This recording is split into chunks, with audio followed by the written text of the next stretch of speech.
Good morning, student.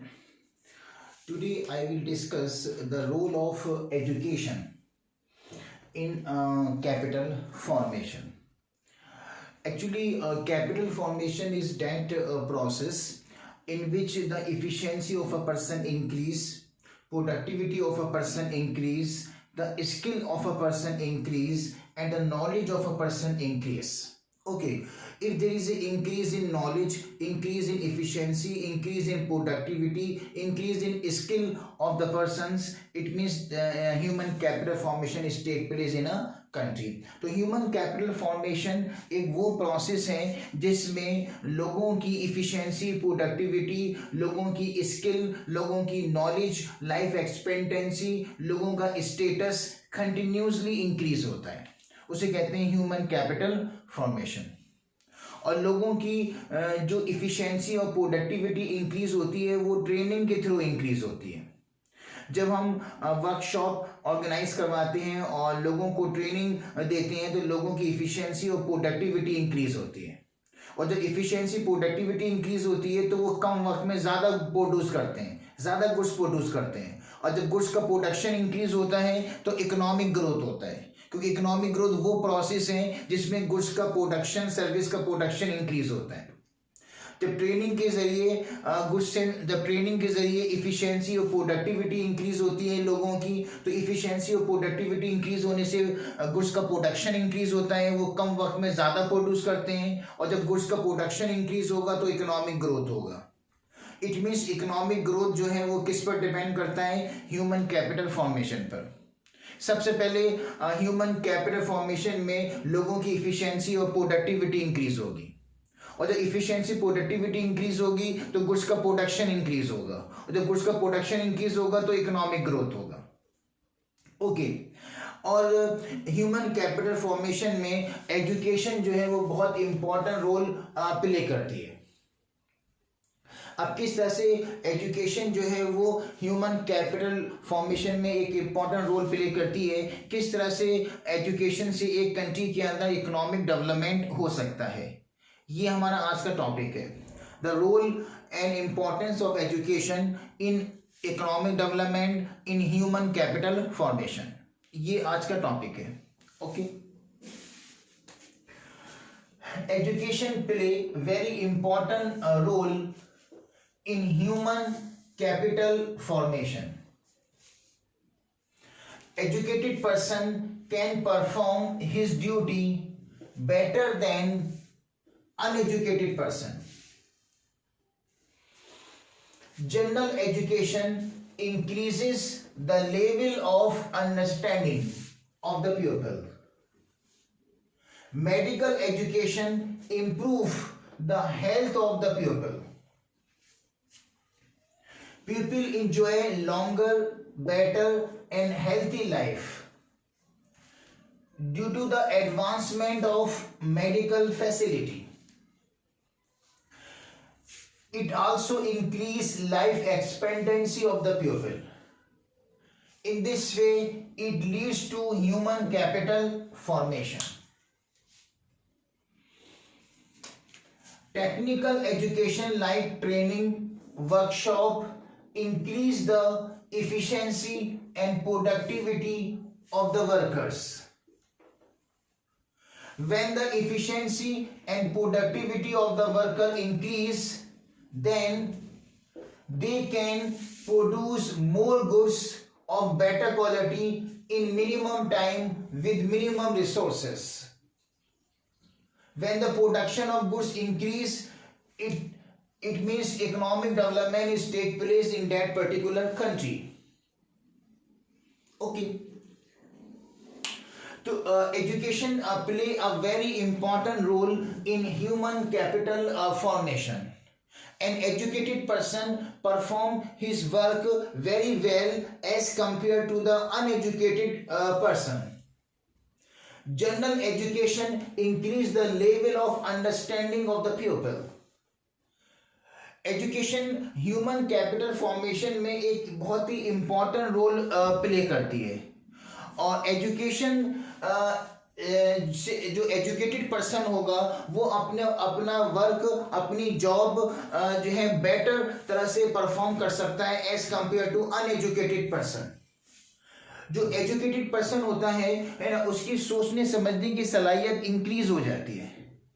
एक educated person right place पर right decision लेता है, और एक एजुकेटेड पर्सन कंट्री के लिए एसेट है, क्योंकि जो एजुकेटेड पर्सन होगा वो कहीं जॉब करेगा और अर्निंग करेगा और अपनी फैमिली के लिए और अपनी कंट्री के लिए जो है वो अर्निंग करेगा, और एक कंट्री के लिए एक तरह से एसेट है। और अनएजुकेटेड पर्सन जो है वो कंट्री के लिए लाइबिलिटी है या अपनी फैमिली के लिए एक तरह से लाइबिलिटी है। तो अनएजुकेटेड पर्सन जो होगा वो कहीं कंट्रीब्यूट नहीं कर रहा सपोज, लेकिन एजुकेटेड पर्सन जो है वो प्रोडक्शन के अंदर कंट्रीब्यूट कर रहा होगा, एजुकेटेड पर्सन जो है वो सर्विसेज के अंदर कंट्रीब्यूट कर रहा होगा, एजुकेटेड पर्सन या तो प्रोडक्शन इंक्रीज कर रहा होगा या एजुकेटेड पर्सन सर्विसेज इंक्रीज कर रहा होगा, सर्विसेज प्रोवाइड कर रहा होगा। इस तरह जो सपोज कोई टीचर है वो सर्विसेज प्रोवाइड कर रहे हैं, डॉक्टर है, इंजीनियर है, वो सर्विस प्रोवाइड कर रहे हैं कोई। तो अगर जो एजुकेटेड पर्सन होगा वो सर्विसेज प्रोवाइड कर रहा होगा तो सर्विसेज कंट्री में इंक्रीज हो रही हैं, या प्रोडक्शन इंक्रीज कर रहा होगा एजुकेटेड पर्सन, तो एजुकेटेड पर्सन से गुड्स एंड सर्विस का प्रोडक्शन इंक्रीज हो रहा होगा, और जब गुड्स एंड सर्विस का प्रोडक्शन इंक्रीज होता है तो उसे कहते हैं economic growth. It means economic growth में एजुकेटेड पर्सन बहुत इंपॉर्टेंट रोल प्ले करता है। ओके, एजुकेटेड पर्सन जितनी अच्छी तरह से अपने लाइफ के डिसीजन ले सकता है, अनएजुकेटेड उतने अच्छे डिसीजन नहीं ले पाता। Educated person can take right decision at the right place at the right time. Okay, और एजुकेटेड पर्सन अपनी फैमिली को बहुत स्मूथली रन कर सकता है as compare to uneducated person. एक होती है जनरल एजुकेशन। तो जनरल जो एजुकेशन होती है वो इंसान की मेंटल एबिलिटी को इंक्रीज करती है, इंसान का लाइफ स्टाइल चेंज करती है, इंसान का स्टेटस जो है वो इंप्रूव करती है, सोसाइटी के अंदर वो अपनी एक डिग्निटी को मेंटेन करता है। एजुकेटेड पर्सन जो है वो इंसान की अंडरस्टैंडिंग पावर को, थिंकिंग पावर को इंक्रीज करती है।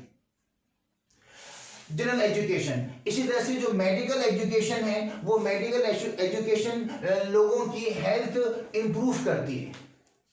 लोग मेडिकल एडवांसमेंट की वजह से लॉन्गर लाइफ एंजॉय कर रहे हैं, आजकल बेटर लाइफ एंजॉय कर रहे हैं और हेल्थी लाइफ एंजॉय कर रहे हैं। तो जनरल एजुकेशन से लोगों की मेंटल एबिलिटी इंक्रीज होती है, लोगों की अंडरस्टैंडिंग पावर इंक्रीज होती है। जनरल एजुकेशन से लोग राइट टाइम पर राइट डिसीजन लेते हैं, और मेडिकल एजुकेशन से लोगों की हेल्थ इंप्रूव होती है। मेडिकल एडवांसमेंट से लोग longer life, better life, healthy life enjoy करते हैं। टेक्निकल एजुकेशन जैसे ट्रेनिंग के जरिए, वर्कशॉप के जरिए लोगों की इफिशिएंसी इंक्रीज होती है, लोगों की प्रोडक्टिविटी इंक्रीज होती है, लोगों की इफिशिएंसी इंक्रीज होती है, लोगों की स्किल इंक्रीज होती है। जब टेक्निकल एजुकेशन से लोगों की इफिशिएंसी और प्रोडक्टिविटी इंक्रीज होती है तो वो लोग कम वक्त में ज्यादा गुड्स प्रोड्यूस करते हैं, बेटर क्वालिटी का गुड्स प्रोड्यूस करते हैं। इससे कंट्री के अंदर गुड्स का प्रोडक्शन इंक्रीज होता है, और जब गुड्स का प्रोडक्शन इंक्रीज होता है तो उसे हम कहते हैं हमारी कंट्री में इकोनॉमिक ग्रोथ हो रहा है, इकोनॉमिक डेवलपमेंट हो रहा है। इस तरह से एजुकेटेड पर्सन जो है वो इकोनॉमिक डेवलपमेंट में एक इंपॉर्टेंट रोल प्ले करता है। और ह्यूमन कैपिटल फॉर्मेशन के अंदर भी इफिशिएंसी और प्रोडक्टिविटी इंक्रीज होती है। जब हम टेक्निकल नॉलेज प्रोवाइड करते हैं, ट्रेनिंग देते हैं, वर्कशॉप देते हैं, इससे वर्कर की इफिशिएंसी और प्रोडक्टिविटी इंक्रीज होती है, और ह्यूमन कैपिटल फॉर्मेशन के अंदर भी इफिशिएंसी इंक्रीज होती है, प्रोडक्टिविटी इंक्रीज होती है। इट मींस टेक्निकल एजुकेशन से ह्यूमन कैपिटल फॉर्मेशन भी हो रहा है। ओके, कोई एक पर्टिकुलर पर्सन है, सपोज उसने एमबीए किया है, एमबीए करने के बाद अगर वो बिल्कुल फ्रेशर है, अभी एमबीए किया है, अगर वो जॉब ज्वाइन करता है तो एकदम उसको वर्क असाइन नहीं करते, बल्कि उसको 3 महीने या 5 महीने की ट्रेनिंग देते हैं।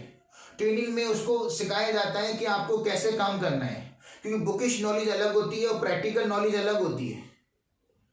तो पहले 5 महीने 6 महीने उस फ्रेशर एमबीए पर्सन को पहले ट्रेनिंग दी जाती है, वर्कशॉप करवाई जाती है, काम समझाया जाता है, करके दिखाया जाता है। उसके बाद जब वो एक्सपर्ट हो जाता है, जब उसकी इफिशिएंसी इंक्रीज हो जाती है, जब वो काम समझ जाता है, जब उसकी प्रोडक्टिविटी बढ़ जाती है, तब उसको जो है वर्क असाइन किया जाता है, तब उसको पोस्ट दी जाती है एज ए मैनेजर, तब उससे जो है वो कंपनी काम लेती है। फ्रेशर से एकदम जो है जॉब नहीं देती। पहले ट्रेनिंग प्रोवाइड करती है ताकि उसकी इफिशियंसी इंक्रीज हो, ताकि वो काम सीख सके जैसे करना है, क्योंकि प्रैक्टिकल नॉलेज अलग है और बुकिश नॉलेज अलग है। इसी तरह से कहा जाता है कि जब इंसान को, किसी वर्कर्स को जब ट्रेनिंग देते हैं, वर्कशॉप देते हैं, तो उस इंसान की इफिशियंसी और प्रोडक्टिविटी इंक्रीज होती है। जब इंसान की इफिशियंसी और प्रोडक्टिविटी इंक्रीज होगी तो वो कम वक्त में ज्यादा प्रोड्यूस करेगा, कम से कम रिसोर्सेज से ज्यादा गुड्स प्रोड्यूस करेगा। इससे कंट्री में गुड्स का प्रोडक्शन इंक्रीज होगा, और जब गुड्स का प्रोडक्शन इंक्रीज होगा तो उस कंट्री में इकोनॉमिक ग्रोथ होगा, इकोनॉमिक डेवलपमेंट होगा। इस तरह से टेक्निकल एजुकेशन से एक कंट्री में इकोनॉमिक ग्रोथ और इकोनॉमिक डेवलपमेंट हो सकता है। It means education play very important role in the economic development, in the economic growth of a country. Education also play a very important role in the human capital formation, because education increase the efficiency and productivity of the worker, which leads to the human capital formation. Okay. Because of all these reasons, a suitable and comprehensive education system is very essential for the development of a country. Now our next topic is growth and education sector in India. India has made progress in many directions in the field of education during plan period. A brief description of this progress is explained in elementary education and secondary education. Actually हमारी country के अंदर जो education sector है, उस education sector में कितना growth हुआ है वो हम जो है वो दो तरह से देख सकते हैं, एक एलिमेंट्री एजुकेशन और सेकेंडरी एजुकेशन के अंदर. ओके जैसे अभी मैंने आपको बताया कि अपनी कंट्री के अंदर जनरल एजुकेशन इंक्रीज करनी है, टेक्निकल एजुकेशन इंक्रीज करनी है, प्राइमरी एजुकेशन हमें अपनी कंट्री में इंक्रीज करनी है, और मेडिकल एजुकेशन भी हमें अपनी कंट्री के अंदर इंक्रीज करनी है. इन सब के लिए हमें ज़रूरी है कि हमारी कंट्री के अंदर एक सुटेबल और कॉम्प्रिहेंसिव एजुकेशन सिस्टम हमारी कंट्री में होना चाहिए ताकि हमारी कंट्री डेवलप हो सके. इस फील्ड में गवर्नमेंट, इंडियन गवर्नमेंट ने बहुत काम किया है जब से 1947 से लेकर अब तक.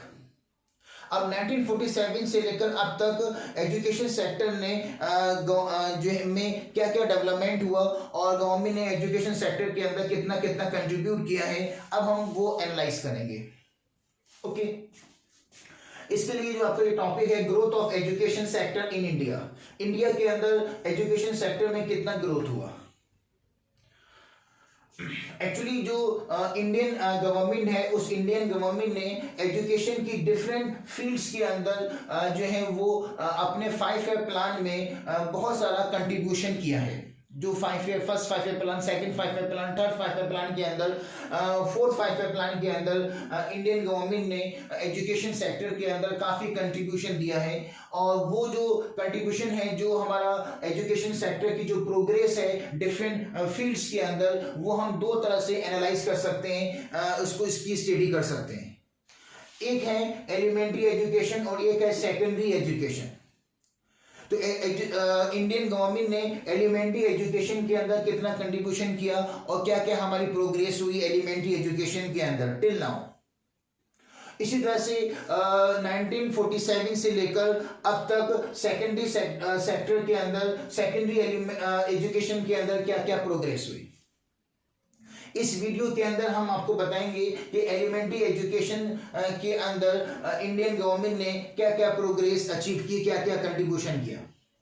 नेक्स्ट वीडियो में हम बताएंगे कि जो सेकेंडरी एजुकेशन है, उस सेकेंडरी एजुकेशन की फील्ड में इंडियन गवर्नमेंट ने क्या क्या कंट्रीब्यूशन किए, कौन कौन सी यूनिवर्सिटीज इस्टेब्लिश की, कौन कौन से स्कूल्स इस्टेब्लिश किए, कितने number of school, number of teachers increase हुए, कितने नंबर ऑफ स्टूडेंट्स इंक्रीज हुए, सेकेंडरी एजुकेशन के अंदर क्या क्या किया, वो हम नेक्स्ट वीडियो बताएंगे.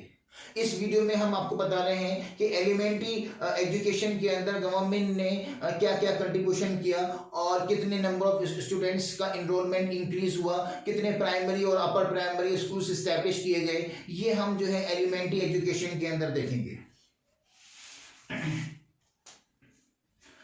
एक्चुअली जो एलिमेंट्री एजुकेशन है, the national policy of education provide free education to all children up to the age of 14 years. Number of primary schools and upper primary schools has increased from 2.23 lakh in 1950 to 12 lakhs in 2010. The gross enrollment ratio of the students in primary sector and upper primary sector has also increased from 32.1% in 1950 to 104.3% in 2010. Government also started different programs for the expansion and development of the elementary education in the country. Elementary education के अंदर ये है कि government ने एक national policy of education start की थी, और नेशनल पॉलिसी ऑफ एजुकेशन के अंदर ये डिसाइड किया गया था कि 14 साल तक के बच्चे को फ्री एजुकेशन दी जाएगी। हमारे कंट्री में जितने भी ऐसे बच्चे हैं जिनकी एज 14 इयर्स तक है, तो 14 इयर्स तक के बच्चों को फ्री एजुकेशन दी जाएगी। ये नेशनल पॉलिसी ऑफ एजुकेशन के अंदर डिसाइड हुआ था, और काफ़ी हद तक ये पॉसिबल भी हुआ है। जो गवर्नमेंट के स्कूल्स हैं वहाँ पे 14 इयर्स तक बच्चों को फ्री एजुकेशन दी जा रही है। First point. सेकंड पॉइंट ये है कि हमारी कंट्री के अंदर जो प्राइमरी स्कूल्स हैं और अपर प्राइमरी स्कूल्स हैं वो भी इंक्रीज हुए हैं। 1950 के अंदर इंडिया में 2.23 लाख प्राइमरी और अपर प्राइमरी स्कूल थे, लेकिन ये इंक्रीज होकर 12 लाख हो गए 2010 के अंदर। इट मीन्स इंडिया के अंदर प्राइमरी और अपर प्राइमरी स्कूल जो है वो 2.23 लाख से इंक्रीज होकर 12 लाख हो गए 2010 के अंदर। और जो नंबर ऑफ स्टूडेंट हैं वो भी स्कूल के अंदर इंक्रीज हुए हैं। नंबर ऑफ स्टूडेंट पहले 32.1% थे 1950 में, अब वो इंक्रीज होकर 104.3% हो गए 2010 के अंदर। इट मीन्स स्कूल में नंबर ऑफ स्टूडेंट जो है वो भी इंक्रीज हो रहे हैं, और नंबर ऑफ स्कूल्स भी हमारी कंट्री के अंदर इंक्रीज हो रहे हैं। नंबर ऑफ स्टूडेंट 32.1% से इंक्रीज होकर 104.3% हो गए इन 2010। ओके, गवर्नमेंट ने ये डिसाइड किया है कि एलिमेंट्री जो एजुकेशन है हमारी कंट्री के अंदर एलिमेंट्री एजुकेशन को इम्प्रूव करने के लिए, एलिमेंट्री एजुकेशन को एक्सपेंड करने के लिए गवर्नमेंट ने बहुत सारे प्रोग्राम्स भी चलाए हैं। अब हम उन प्रोग्राम्स को डिस्कस करेंगे जो गवर्नमेंट ने स्टार्ट किए हैं एलिमेंट्री एजुकेशन को इम्प्रूव करने के लिए, डेवलप करने के लिए, एक्सपेंड करने के लिए। उसमें से एक जो प्रोग्राम है वो है मिड डे मील्स प्रोग्राम। ये मिड डे स्कीम कहलाती है। Mid day schemes was started on 15 August 1995. The objective of this program is to give primary education and improving the nutritional status of the children. This scheme was revised in September 2004 to make provision for providing cooked meal to the children. It was further revised in 2006, 2008 and 2009. It motivates the children to many school. It motivates the children so that children attend the school regularly. It covers the students from first class to 8th class to the government and government aided school. Government ने एक programme start किया है, वो है mid day meal programme. इस mid day meal programme में ये होता है कि गवर्नमेंट अपने जो स्टूडेंट्स होते हैं, जो गवर्नमेंट स्कूल में स्टूडेंट आते हैं, उनको यूनिफॉर्म भी प्रोवाइड करती है, उनको बुक्स भी प्रोवाइड करती है, इसके साथ साथ उनको मिड डे मील भी प्रोवाइड करती है, खाना भी प्रोवाइड करती है।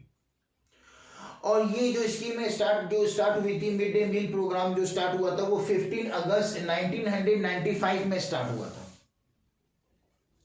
और इसका जो मेन ऑब्जेक्टिव था वो मेन ऑब्जेक्टिव ये था कि जो स्टूडेंट हैं उनको जो है न्यूट्रिशन स्टेटस उनका इंक्रीज किया जाए, क्योंकि बहुत सारे लोग ऐसे हैं जो पॉवर्टी लाइन से बिलो में हैं और वो उनको जो है बैलेंस डाइट नहीं मिल पाती, उनको कार्बोहाइड्रेट, प्रोटीन और फैट और विटामिन नहीं मिल पाता, वो पॉवर्टी लाइन के बिलो हैं। अब वो बच्चे स्कूल आएंगे तो स्कूल में उनको जो है मिड डे मील दिया जाएगा, बैलेंस डाइट दी जाएगी, ताकि उनका जो न्यूट्रिशनल स्टेटस है वो इंक्रीज हो, उनको बैलेंस डाइट मिल सके, उनकी हेल्थ भी थोड़ी इंप्रूव हो। और इसके साथ साथ ये भी है कि एलिमेंट्री एजुकेशन और प्राइमरी एजुकेशन भी इंक्रीज हो। एक्चुअली बहुत सारे स्कूल्स ऐसे हैं जहाँ पर मिड डे मील दिया जाता है और कुछ बच्चे सिर्फ मिड डे मील की वजह से जो है स्कूल आते हैं। मतलब बहुत सारे इतने गरीब बच्चे हैं जिनके घर में खाने के लिए 2 दिन 3 दिन तक कुछ भी नहीं है। अब वो सोचते हैं कि अगर स्कूल आएंगे तो यहाँ मिड डे मील दिया जाएगा, यहाँ हमें खाने को मिल जाएगा, कम से कम एक दिन में एक बार तो खाने को मिल जाएगा हमें। तो कुछ बच्चे सिर्फ और सिर्फ मिड डे मील के लिए, खाने के लिए स्कूल आते हैं। इस बहाने वो पूरे दिन स्कूल में पढ़ भी लेते हैं सुबह से दोपहर तक। तो एक तरह के बच्चों को इसमें मोटिवेट हो रहे हैं कि वो रेगुलर स्कूल अटेंड कर रहे हैं मिड डे मील की वजह से, उसके साथ साथ वो पढ़ाई भी कर लेते हैं, उनका एजुकेशन लेवल भी इंक्रीज हो रहा है। तो गवर्नमेंट एक साथ 2 काम कर रही है, तो एजुकेशन भी प्रोवाइड कर रही है और साथ साथ उनको जो है वो जो है बैलेंस डाइट भी प्रोवाइड कर रही है, उनका न्यूट्रिशन स्टेटस भी प्रोवाइड कर रही है, उनकी हेल्थ भी इंप्रूव कर रही है इस प्रोग्राम के थ्रू। और ये मिड डे मील प्रोग्राम जो है वो 15 अगस्त 1995 में स्टार्ट हुआ था। बाद में इस मिड डे मील प्रोग्राम को रिवाइज किया गया कई बार। ये बाद में प्रोग्राम दोबारा से स्टार्ट हुआ सितंबर 2004 के अंदर, फिर 2006 में, 2008 में, 2009 में। एट प्रेजेंट भी ये मिड डे मील प्रोग्राम चल रहा है। बहुत सारे गवर्नमेंट के स्कूल्स में, गवर्नमेंट के एडेड स्कूल में ये प्रोग्राम चल रहा है। गवर्नमेंट इस पर पैसा खर्च करती है mid day meals program provide करने में। बाकायदा वो जो बच्चों को खाना दिया जाता है उसको चेक किया जाता है कि वो खाना सही है या नहीं है, उसके बाद बच्चों को खाना दिया जाता है इसमें। तो एक प्रोग्राम गवर्नमेंट ने ये स्टार्ट किया था। उसके बाद एक और सेकंड प्रोग्राम है जो गवर्नमेंट ने स्टार्ट किया था एलिमेंट्री एजुकेशन को एक्सपेंड करने के लिए और इंप्रूव करने के लिए। वो दूसरा प्रोग्राम है कस्तूरबा गांधी बालिका विद्यालय स्कीम। कस्तूरबा गांधी बालिका विद्यालय स्कीम, ये प्रोग्राम भी गवर्नमेंट ने स्टार्ट किया था। और गवर्नमेंट ने ये प्रोग्राम जो है वो स्टार्ट किया था स्पेशली गर्ल्स के लिए। वो गर्ल्स जो शेड्यूल कास्ट के अंदर आती हैं, शेड्यूल ट्राइब SC ST से बिलोंग करती है, या फिर कोई मुस्लिम कम्युनिटी से गर्ल्स बिलोंग करती हैं, उन लोगों के लिए ये स्कूलों ने स्टार्ट किया था, जिसका नाम था कस्तूरबा गांधी बालिका विद्यालय स्कीम।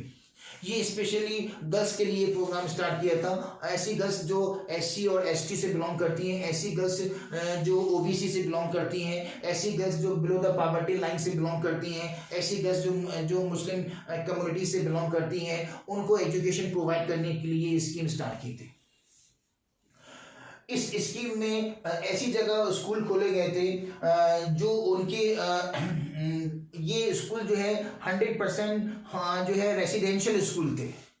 मतलब यहाँ पर ये था कि जो स्टूडेंट हैं वो स्टूडेंट ने हॉस्टल में रहेंगे और वहीं हॉस्टल के पास ही जो है वो क्या होगा, स्कूल होगा, और फिर हॉस्टल में रहेंगे और फिर हॉस्टल से ही स्कूल जाएंगे, फिर स्कूल से वापस हॉस्टल आ जाएंगे। एक्चुअली ये प्रोग्राम इसलिए स्टार्ट हुआ था, ये ऑब्जर्व किया गया था बहुत से बैकवर्ड एरियाज ऐसे हैं जहां पर स्कूल जो है घर से बहुत दूर हैं, और घर से इतने दूर हैं स्कूल कि बच्चे जो है वो स्कूल जा नहीं पाते डिस्टेंस की वजह से। और स्पेशली जो गर्ल्स हैं वो, उनके साथ एक प्रॉब्लम ये थी, सिक्योरिटी की प्रॉब्लम थी। वो अकेली जो है इतना लंबा डिस्टेंस कवर नहीं कर पाती थी, क्योंकि वो एरिया जो स्कूल थे वो बिल्कुल बहुत दूर स्कूल थे और बिल्कुल वीरान जगह स्कूल थे वो। तो गवर्नमेंट ने डिसाइड किया कि ये जो स्कूल थोड़े बहुत हैं वो स्कूल जो है वो आबादी से बहुत दूर हैं और इतने दूर जो है वो गर्ल्स नहीं जा पाती हैं और कुछ सिक्योरिटी की प्रॉब्लम भी होती है और डिस्टेंस बहुत ज़्यादा है, इस वजह से रोज़ाना बच्चे स्कूल नहीं जा पाते। क्यों ना नए स्कूल बनाए जाएं और वो नए स्कूल जो है वो आबादी के पास में हो और वो रेसिडेंशियल स्कूल हो जिसमें बच्चे वहीं पर रहें उस हॉस्टल के अंदर, और उसके बाद जो है उनको खाना भी दिया जाए, इसके साथ साथ उनको बुक्स वाला यूनिफॉर्म भी दिया जाए और उसके साथ साथ बच्चे जो है स्कूल में पढ़ें भी। और ये क्योंकि उस ज़माने में ऐसा होता था जब ये स्कूल ये स्टार्ट हुए थे कि बॉयज़ को तो एजुकेशन दी जाती थी लेकिन गर्ल्स को एजुकेशन बहुत कम दी जाती थी और गर्ल्स जो है वो देखा जाए तो ज़्यादातर अनएजुकेट थी। तो गर्ल्स में एजुकेशन का लेवल इंक्रीज करने के लिए, गर्ल्स को एजुकेटेड करने के लिए ये स्कीम स्टार्ट की थी जिसका नाम था कस्तूरबा गांधी बालिका विद्यालय स्कीम। ये स्कीम सिर्फ गर्ल्स के लिए स्टार्ट की गई थी। इसमें गर्ल्स को जो है वो एडमिशन दिया जाएगा और इसमें ऐसी गर्ल्स थी जो SC ST से बिलोंग करती थी, OBC से बिलोंग करती थी, मुस्लिम कम्युनिटी से बिलोंग करती थी, उनके लिए ये स्कूल्स खोले गए थे और ये रेसिडेंशियल स्कूल थे। इसमें इस स्कूल्स के अंदर जो 75% जो सीट्स थी वो 75% सीट जो है वो SC और ST गर्ल्स के लिए रिजर्व थी और 25% स्कूल में जो सीट्स थी वो ऐसी गर्ल्स के लिए रिजर्व थी जो बिलो द पॉवर्टी लाइन से बिलोंग करती थी। यानी जो कस्तूरबा गांधी बालिका विद्यालय में जो स्कूल्स इस्टेब्लिश किए थे उसमें उन स्कूल्स में 100% गर्ल्स थी और गर्ल्स को ही एडमिशन दिया जाता था और उसमें 75% ऐसी गर्ल्स को एडमिशन दिया जाता था जो SC और ST से बिलोंग करती थी और 25% ऐसी गर्ल्स को एडमिशन दिया जाता था जो girls below the poverty line से बिलोंग करती थी। ओके तो गवर्नमेंट ने डिफरेंट प्रोग्राम्स चलाए हैं एलिमेंट्री एजुकेशन को इम्प्रूव करने के लिए, एक्सपेंड करने के लिए। इसके अलावा गवर्नमेंट ने सेकेंडरी एजुकेशन को इम्प्रूव करने के लिए भी कुछ प्रोग्राम चलाए थे। अभी हमने एलिमेंट्री एजुकेशन देखा। एलिमेंट्री एजुकेशन जो थी वो कहाँ से है, वो 1st क्लास से लेकर 8th क्लास तक है। अब इसके बाद हम नेक्स्ट वीडियो में सेकेंडरी एजुकेशन के बारे में बात करेंगे जो 9th क्लास से स्टार्ट होगी, 9, 10, 11, 12 और फिर ग्रेजुएशन और पोस्ट ग्रेजुएशन यूनिवर्सिटीज और कॉलेजेस जिसमें आ जाएंगे। वो हम आपको सेकेंडरी एजुकेशन नेक्स्ट वीडियो के अंदर एक्सप्लेन कर देंगे। अभी हमने सिर्फ एलिमेंट्री एजुकेशन के बारे में और एजुकेशन का रोल एंड इम्पोर्टेंस को एक्सप्लेन किया। एजुकेशन का जो इकोनॉमिक डेवलपमेंट के अंदर रोल है उसको अभी हमने एक्सप्लेन किया था कि टेक्निकल एजुकेशन से इंसान की ट्रेनिंग के जरिए, वर्कशॉप के जरिए, ये टेक्निकल एजुकेशन के अंदर ट्रेनिंग आती है, टेक्निकल एजुकेशन के अंदर जो है वर्कशॉप आती है। तो टेक्निकल एजुकेशन से, ट्रेनिंग से लोगों की इफिशियंसी और प्रोडक्टिविटी इंक्रीज होती है, लोगों की स्किल इंक्रीज होती है और जब लोगों की इफिशियंसी, प्रोडक्टिविटी इंक्रीज होती है तो लोग ज़्यादा प्रोड्यूस करते हैं, इससे गुड्स का प्रोडक्शन इंक्रीज होता है और जब गुड्स का प्रोडक्शन इंक्रीज होता है तो इकोनॉमिक ग्रोथ होता है। इस तरह से टेक्निकल एजुकेशन जो है वो अगर देखा जाए तो इकोनॉमिक ग्रोथ में कंट्रीब्यूट कर रही है। तो ये हमने अभी role of education in economic growth in human capital formation ये हमने स्टडी की और उसका एलिमेंट्री एजुकेशन के बारे में भी हमने अभी इसकी स्टडी की। अब सेकेंडरी जो एजुकेशन है वो आपको हम नेक्स्ट वीडियो में एक्सप्लेन कर देंगे। Thank you.